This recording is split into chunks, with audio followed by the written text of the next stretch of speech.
Flight मेरी 11:10 की थी, अब यहाँ पे हो गई है 13:35 की। पता नहीं क्या चल रहा है, कहते डिले हो गई है फ़्लाइट। अब चेक करते हैं, पूछते हैं इनसे क्या प्रोसेस है, क्योंकि जो अगली फ़्लाइट है वो 13:40 की लिखी हुई है। अब दो सेम बोर्डिंग टाइम कैसे हो सकते हैं। बैगेज तो चेक इन कराया है जी, बट यहाँ पे कुछ तो मिसअप हो गया है। मेरी जो फ़्लाइट थी वो थी 11:10 पे दिल्ली से, जो कि 1.5 घंटे बाद श्रीनगर लैंड करनी थी। फिर उसके बाद 1:30, फिर उसके बाद थी मेरी पता नहीं 2 बजे, 2:15 की फ़्लाइट थी जो 1:30 बजे लैंड करनी थी। तो इन्होंने कैसे बोर्डिंग पासेस बनाया मेरे को समझ ही नहीं आ रहा। मैं आपको बोर्डिंग पास के डेट्स दिखाता हूँ, तो वो बड़ी अजीब सी हैं। दिल्ली टू श्रीनगर, तो वो कहते फ़्लाइट डिले हो गई, तो वो 13:35 पे जाएगी अब। फिर उसके बाद इन्होंने श्रीनगर से जम्मू का मेरे को बोर्डिंग पास दिया, वो दिया 13:40 का। अब 13:35 13:40 में दोनों में क्या सिस्टम है। अब मेरे को कोई मिले यहाँ पे तो मैं उससे पूछूँ। मैंने वहाँ पे उनसे पूछा, वो तो कहते डिले है, बट क्या सिस्टम है मेरे को अभी तक आइडिया नहीं है जी। मैं गेट नंबर 30B पे जा रहा हूँ, उनसे बात करते हैं कि ये पंगा और प्रोसेस है क्या सारा। स्टार्ट हो गए हैं जी, गेट की तरफ जाते हैं अपने। देखो जी, यहाँ पे 11:10 की फ़्लाइट है, अभी भी लिखी है IX 1126, जो कि मेरा नंबर है, दिल्ली टू श्रीनगर। और यहाँ पे अभी भी टाइम जो है वो 11:10 का ही लिखा है, बस ठीक है गेट चेंज हुआ है। और अब उन्होंने बोर्डिंग पास में जो है वो मेरे को जो टाइम है वो 13:35 लिखा है। अब यहाँ पे 13:35 है, यहाँ पे अभी भी 11:10 ही है। तो ये मेरे को अब तक प्रोसेस ही नहीं समझ आ रहा कि ये यहाँ अपडेट नहीं हो रहा, ये बोर्डिंग पास गलत है, क्या प्रोसेस है। अब मैं क्या कर रहा हूँ जी, कोई एयर इंडिया एक्सप्रेस का जो स्टाफ मेंबर है वो पकड़ दूँ, क्योंकि अब मेरे को लग रहा है अगर तो फ़्लाइट एक डिले हुई है तो वहाँ से तो दूसरी सेपरेट फ़्लाइट चलनी है, तो वो तो मेरे को लगता है ऑटोमेटिकली जो दूसरी वाली टिकट है श्रीनगर से जम्मू वाली, वो तो कैंसिल हो ही जाएगी और उसकी जगह कोई मेरे को नई फ़्लाइट असाइन करेंगे मोस्ट प्रॉबेबली। बट कोई एयर इंडिया एक्सप्रेस का मेरे को बंदा दिखता है, तो मैं उससे एक बार कन्फर्म करें कि भाई होना क्या है। अब 11:10 की फ़्लाइट 13:35 की हो गई है, 13:35 में वो भी बोर्डिंग है, तो उसका डिपार्चर जो है वो है 2:15 बजे का। और जो दूसरा डिपार्चर दिया मेरे को श्रीनगर से, वो दिया है 2:20 का। वो तो पॉसिबल ही नहीं है। अब क्या सिस्टम कैसे रहेगा, किससे पूछते हैं यहाँ पर। एक फ़्लाइट की क्लैरिटी हो गई जी, जो फ़्लाइट यहाँ से 11:10 पे निकलनी थी अब वो जा रही है 2:15 बजे, तो 3 घंटे है अपने पास पूरा समय। अब दूसरी फ़्लाइट की क्लैरिटी लेने की कोशिश करते हैं कि अब श्रीनगर से जम्मू जो मेरी फ़्लाइट है कनेक्टिंग, उसका क्या होने वाला है। ये देखिए जी, यहाँ से बाहर से कुछ ऐसा व्यू आ रहा है। ये जो इंडिगो की फ़्लाइट है टेक ऑफ करने लगी है और एयर इंडिया की बोर्डिंग चल रही होगी शायद। एयर इंडिया का प्लेन टेक ऑफ करने लगा है जी, दिल्ली टर्मिनल 3 एयरपोर्ट।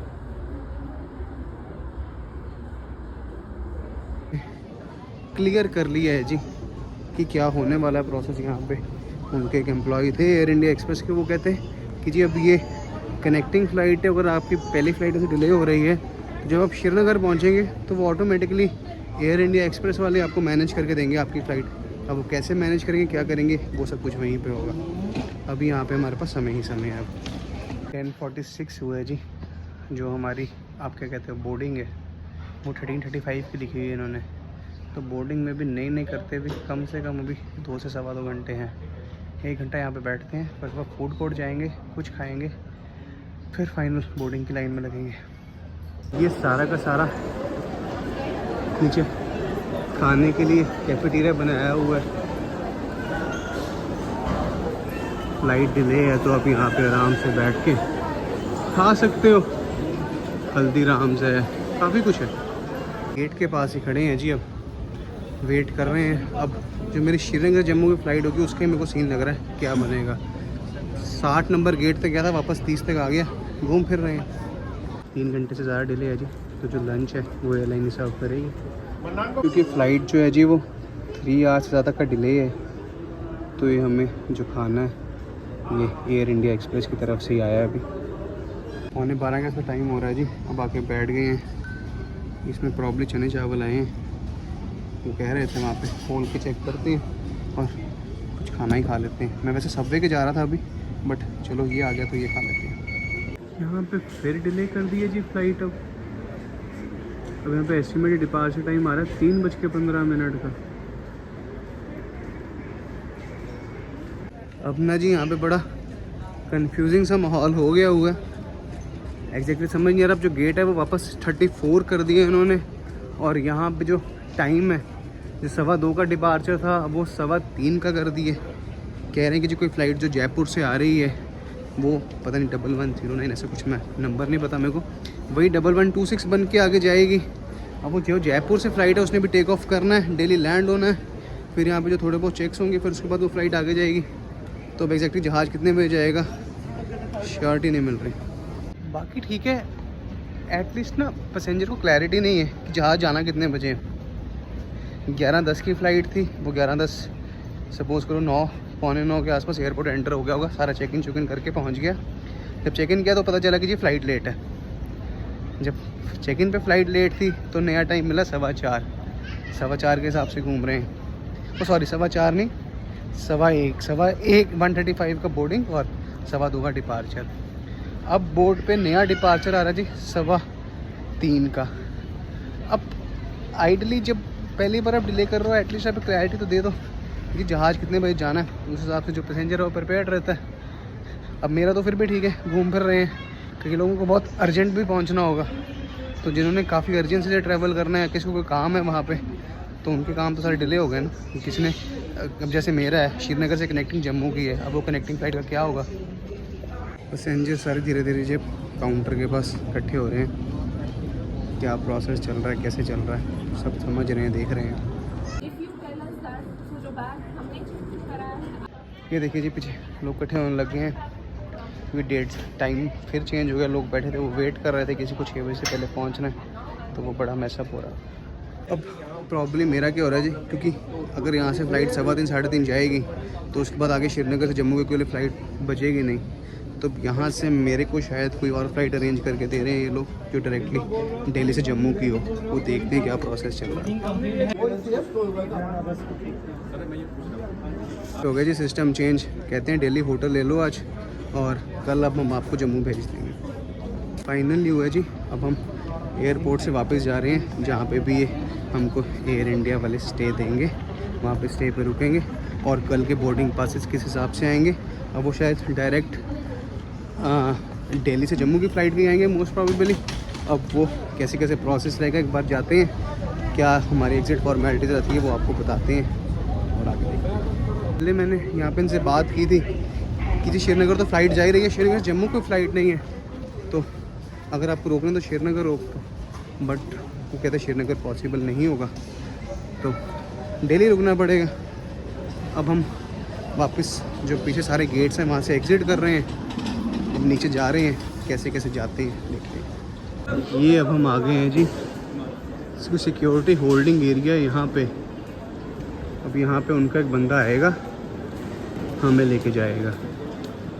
फिर जा रहे हैं जी सिक्योरिटी के अंदर। अब यहाँ से हमको लगेज वगैरह वापस मिलेगा, वो कैसे मिलेगा देखते हैं। साथ और 7-8 लोग हैं जी, मैं तो चलो कल ही, बाकी सारे फैमिलीज़ के साथ हैं। अब ये भी प्रॉब्ली सारे दिल्ली स्टे करेंगे आज और कल जाएंगे, और कोई ऑप्शन ही नहीं है। एयर इंडिया के जो एम्प्लॉई हैं वो आए हैं, उन्होंने हमें बताया है कि जी अगर आपको श्रीनगर जाना तो आप श्रीनगर जा सकते हो, बट उसके आगे कोई फ़्लाइट नहीं है, तो फिर जो आपकी टिकट है वो श्रीनगर पे जाके हॉल्ट हो जाएगी, बट उसका मेरे को कोई मतलब नहीं बनता, तो मैं जम्मू ही जाऊँगा। कल 10:40 की फ़्लाइट होगी जम्मू की। अब यहाँ से एग्ज़िट करते हैं, कल सुबह वापस आएंगे और 10:40 की जो है वो डायरेक्ट फ़्लाइट अब हमें जम्मू की मिल जाएगी। अब हम बैठे हैं जी टर्मिनल 3 के सिक्योरिटी एरिया में। वहाँ तो ऑब्वियसली नहीं दिखाऊंगा आपको, सिक्योरिटी चेक इन है, बट हमारा बोर्डिंग पास जो है वो कैंसिल हो गया है। अब हमारा बोर्डिंग पास कैंसिल हुआ तो अब हमें सिक्योरिटी एरिया एग्जिट कर सकते हैं। और सुबह हमने हमारा लगेज चेक इन कराया था, वो लगेज भी अब हमें मिलेगा। फिर हम फाइनली T3 एयरपोर्ट जो है वो एग्जिट कर पाएंगे, क्योंकि ऐसे एक बार एंटर हो गए और आपकी टिकट्स वेरीफाई होगी तो आप एग्जिट नहीं कर सकते ना। तो फिर हम एग्जिट करेंगे अब T3 airport, and after that जो भी प्रोसेस रहेगा वो अब आपको बताते हैं। तो ये केस सारा तब होता है जब आपका जो जहाज़ है वो इनकेस कैंसिल हो जाए, एयरलाइंस की कोई प्रॉब्लम नहीं। एग्जिट कर रहे हैं जी ऑफ-रोडेड पैसेंजर्स। एग्जिट कर दिया जी। जो पैसेंजर्स ऑफ-रोड होते हैं, जिनकी फ़्लाइट्स किसी कारण से कैंसिल हो जाती हैं, तो वो ऐसे वापस बाहर आते हैं, एग्जिट हो रहे हैं जी। फाइनली जी हमने वेरिफिकेशन करा के अपने बोर्डिंग पास पे कैंसिलेशन की, अब हम वापस मेन टर्मिनल 3 के एरिया में आ गए हैं। अब यहाँ से हमें हमारा लगेज वापसी मिलना चाहिए, तो वो देखते हैं लगेज वापसी मिलता है, फिर उसके बाद कैसे अकोमोडेशन वगैरह की जाएगी। और अब नेक्स्ट डे की फ़्लाइट है हमारी, तो वो क्या प्रोसेस रहेगा वो आपको आने वाली वीडियोस में धीरे धीरे पता चलेगा। इसकी डिपार्चर्स की सिक्योरिटी ये सब हमने सारा प्रोसेस यहाँ पे कराया था। अब ये वापस हम एग्ज़िट कर रहे हैं।